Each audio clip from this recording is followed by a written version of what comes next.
We just finished episode 1 of season 3 of The Mandalorian, aka the season 3 premiere.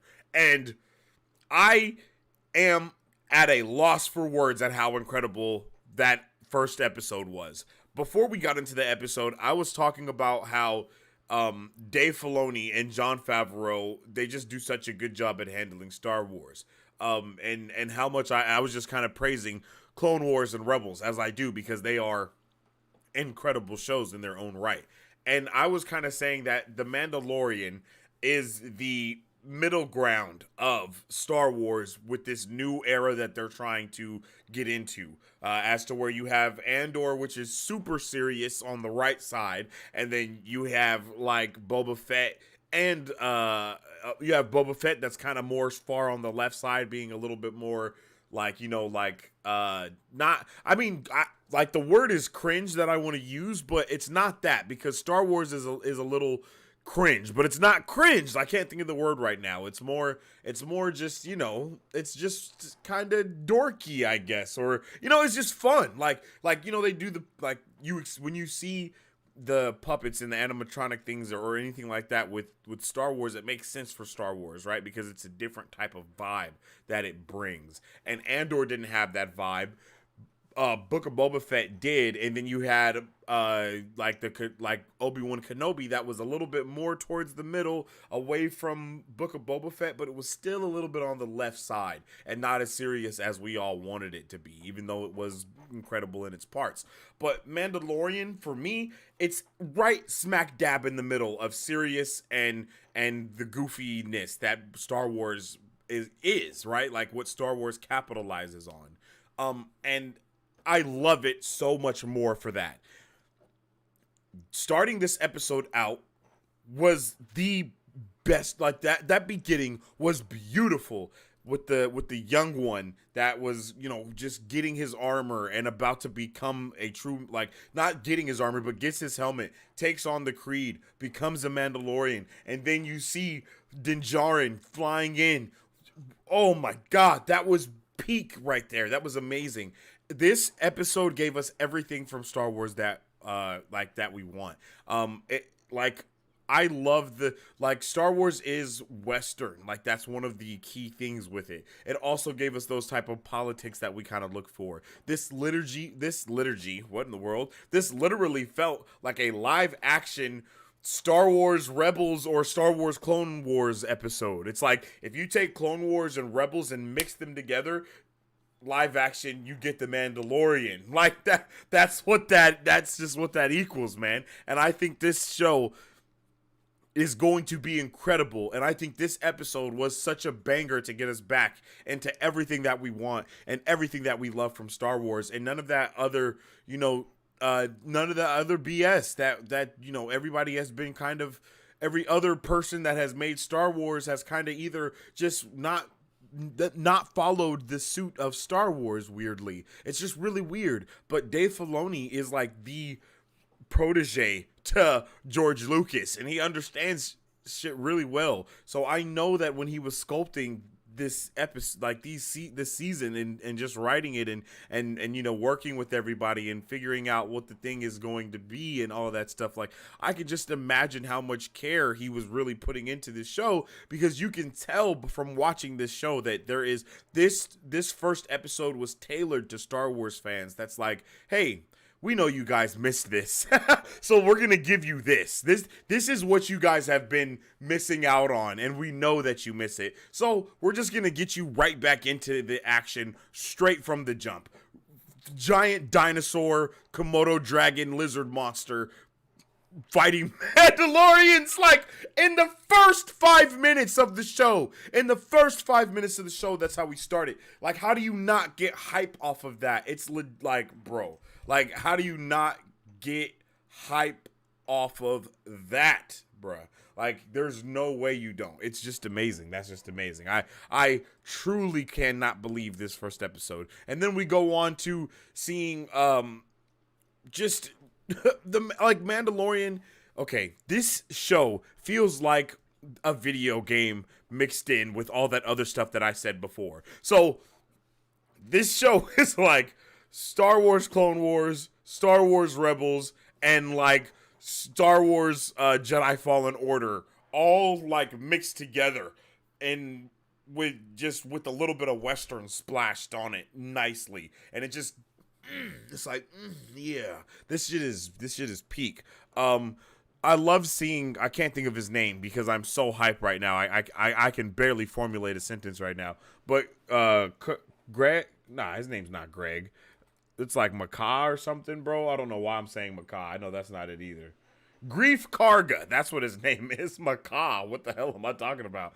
But Grief Karga, you know, like seeing Grief Karga again, that was awesome. And like that standoff that he had with those pirates, like, bro, you think I'm built? You think I'm built soft now? Boy, it's High Magistrate. You know what I mean? That's my name. And you better say it. Say it with your chest, you know? And then just bow. And then Mando just like, hey, you feel me? Y'all better rock on. Bow, bow, bow. And then they just, like, that was amazing, bro. This is what I love about Star Wars and what I love about The Mandalorian. And how that comes back towards the end with the pirates showing up. All of this entire episode felt like Clone Wars and Rebels mixed together, bro. Like, I cannot say that enough. And that is exactly what I want. That is exactly what I want from live action Star Wars. From here on out is what we just got. When he walks in with Bo-Katan just sitting in the chair like that, that's like a video game to me. That legitimately felt like a video game when you just walk into the, like legit how Cal will land on a planet and there's just shit going on and you just walk in and then you just start talking to people. That's what that felt like to me. It felt like when something feels like a video game in a good way, it's amazing to me because I love video games and I think video games is like probably one of the best ways of storytelling, other than, you know, movies and television shows. Like I think video games is right up there, and that's what this felt like to me. And whenever you can make live action feel like animation, it's a big W for the entire audience. And I don't think anyone would say that this didn't feel like it was like a live action animation with what was going on. Like, I literally felt like I was watching the first episode of The Bad Batch, but live action and 1,000 times cooler. Like, that, woo, boy, oh boy, that was amazing. I am excited. I would love to hear what you guys think about this one, so please let me know in the comment section down below how you guys felt about the season premiere of The Mandalorian, because, man. All right, let's jump into the comment section. My guy said, who was that kid at the beginning of the episode? Was that another clone of Boba? Nah, I don't think that's going to be another clone of Boba. I kind of think that might just be someone new that, you know, a new kid that's getting put into the Mandalorian creed, or you know, that is getting indoctrinated into the Mandalorian creed. And I, by the way, love that we got to see that. Like, what? I love that we got to see the Mandalorians rebirth, or you know what I mean, like the Mandalorian rebirth, I guess is the best way to call it. I don't know if that young foundling, I think is what they call them, instead of younglings, they're foundlings. I don't think the foundlings are all like born from other Mandalorians. I'm pretty sure some of them are like Din Djarin, for example. You know, they're orphans, or they get indoctrinated or adopted into the creed, or whatever the case may be. And I just kind of love that we start with that. We start with building up the creed and all these people that believe in it and just love it so much, and don't just look at it as, you know, the old way. They see it as what is life and the way that they should rock. And then we see that the armorer is like talking to Din Djarin and is not rocking with him, but then he's like, but if I prove that the waters of Mandalore are there and prosperous, and the planet is not poisoned, then I will be restored. And then she just and you can see no emotion on the armorer's face, but you can tell that she is contemplating and she's thinking and she's a little bit hesitant about agreeing to what he's saying, and she's like staring into his eyes through the mask, and he's staring into hers, and then she looks at Grogu, and Grogu is looking back at her, like, and you can feel the entire emotion, the tension, and everything from the episode bruh, I love it. I'm hyped.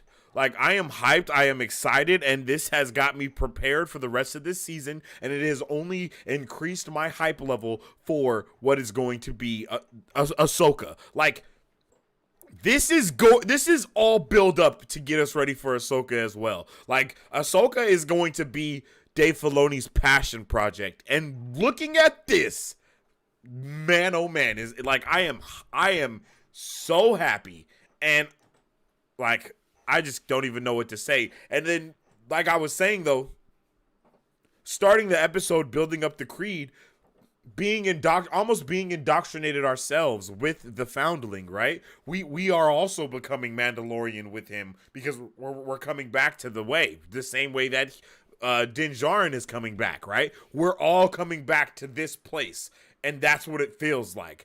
Like it was so exquisite, right? So we build up all of the passion, all of the love for the Mandalorian creed and all of that again, and then we go to Bo-Katan at the end of the episode, and then she's like, so you're still rocking for the cult, huh? Your cult had abandoned Mandalore long before it was poisoned, my guy. Like, oh my goodness. And then she's like, and he's like, I am going there to bathe in the waters of Mandalore. And she's like, they're not magic, but I think they are magic, just 100%. I think the waters of Mandalore are magic. If the Tuskens had the magic tree, I 100% believe that the waters of Mandalore are magic in some way, shape, or form, and we're gonna figure that out, and that I think that's gonna spin off into something else, right?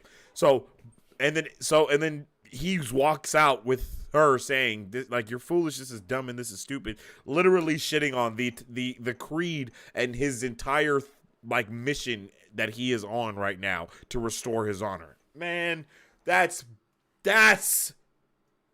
freaking peak storytelling, brother. That's freaking peak storytelling. Like, I don't know what else to tell you. I don't know what else to say. I wish they released 2 episodes. I'm so happy it's back. I didn't want it to be over. I was so happy that I needed it to be over, or I was gonna pass out. I'm about to pass out now because I'm like, I can't believe how amazing that episode was. Like, that was damn near the best episode that we've seen from The Mandalorian. Like, the pace of it was like amazing for me. Like, everything about that was what I needed it to be. I am so like pleased. I'm fulfilled with that episode. Like, I feel so happy. And not only that, but like I know the things that I'm saying might seem far-fetched a little bit. It's like, yo, the Mandalorian's not, the Clone Wars and Rebels mixed together into one, but it is. And like Dave Filoni and Jon Favreau and everyone was like letting us know that, hey guys, don't forget about Ahsoka and Ezra and Thrawn, because in hyperspeed or hyperspace, as Din Djarin, aka Mandalorian, and Grogu, aka Baby Yoda, are flying through hyperspace, what do we see? We see the goddamn hyperspace squids, son, that took Thrawn and Ezra to the other side of the galaxy, that we are about to start the Ahsoka show. Like, bro, what's happening? What is even happening?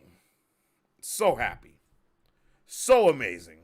Like, peak, man. This shit is peak, y'all. Like, there's legitimately nothing else to say about it. This has been the best, happiest time I've had with Star Wars in a long time. Like, I'm so pleased and just filled with just bewilderment. Like, hell yeah. Hell yeah. That was amazing. If you guys would like to support Marv Bros, all you gotta do is visit our website at www.marvbros.com and buy some merch. Represent the superfan. Or you can join our Patreon to get early access to content, patron-only scoops, giveaways, private Q&As, and those sacred watch parties. We appreciate you guys. We'll catch you on the next one. Excelsior. On today's pop culture news update.